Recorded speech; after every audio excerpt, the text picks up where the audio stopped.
இன்னைக்கு ஒரு உயிருள்ள விஷயம்னு ஒரு படம் 1983 மார்ச் 4. நான் டேட் வரைக்கும் சொல்றேன். ஏன்னு கேட்டாக்கா இதை சொல்லி அப்படியே டைவர்ட் ஆயிடும். நான் எம்ஏ ஹிஸ்ட்ரி ஸ்டூடெண்ட், ஒரு gold medal student, BA gold medal.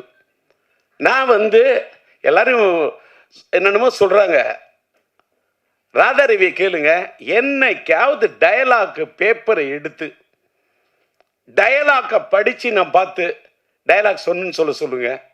இல்லை என்னுடைய படத்தில் உயிருள்ள நாயகி தங்கைக்கு ஒரு கீதம் படத்தினுடைய கீதம், காதல் காதல் எழுவதில்லை படத்தில் என்னுடைய கதாநாயகியின் தாயாக, என் கதாநாயகியுடைய தாயா நடிக்க வைக்கிறதுக்கு 1/2 மணி நேரம் எழுதிருக்கையா, நம்ப முடியுமா? என் நாயகி, என் கதாநாயகி, என் உயிருள்ள உறவு படத்துக்கு உயிர் கொடுத்த நாயகி. ஆனா என் படத்துல என் வாழ்க்கை ஆனது வசந்தம்.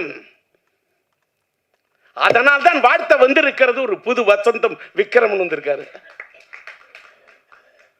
சொல்லு. இன்னைக்கு கொடி கட்டி மாடியில் இருக்கக்கூடிய மார்க்கெட்ல இருக்கக்கூடிய இயக்குநர்களை அடைச்சு வந்து என்ன பாராட்டுன்னு அந்த பாராட்ட எதிர்பார்க்கிறோம் டி ராஜேந்தர் இல்லையா? என்னுடைய இது குழந்தை பாடும் தாலாட்ட சீராட்டி பாராட்டி தாளாட்டக்கூடிய ஒரு விக்ரமனையும் பார்க்கிற, ஒரு செல்வமணியை பார்க்கிற, என்னுடைய கலைப்புலி தானுவை பார்த்த. அவங்கெல்லாம் வெளியிலிருந்து வந்தவங்க. ராதாரவி என் உள்ளத்திலிருந்து வந்த நண்பன்.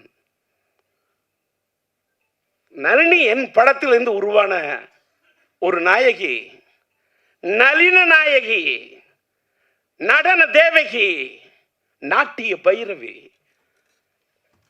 சும்மா எல்லாம் ஒரு ஆர்டிஸ்ட் எல்லாம் நான் வந்து நீ நல்லா நடிக்கிற, நீ பிரமாதமா வந்துருவ. நோ. படம் பாருங்க. 83 ரிலீஸ் ஆன படம். எல்லாரும் படத்துல அந்த படத்துல ஒரு தலை ராகத்துல ராஜேந்தர் அது பண்ணாரு இது பண்ணாரு. விக்ரமன் என்னோட ரசிகன் சார், எனக்கு தெரியும். அவரை மாதிரி ஒரு அற்புதமான ஒரு கலைஞனா அவர் எனக்கு ரசிகன், ஆனா நான் அவருக்கு ரசிகன். செல்லுமணி என் படத்தை பார்த்த ரசிகன், ஆனா நான் செல்லுமணிக்கு ரசிகன்.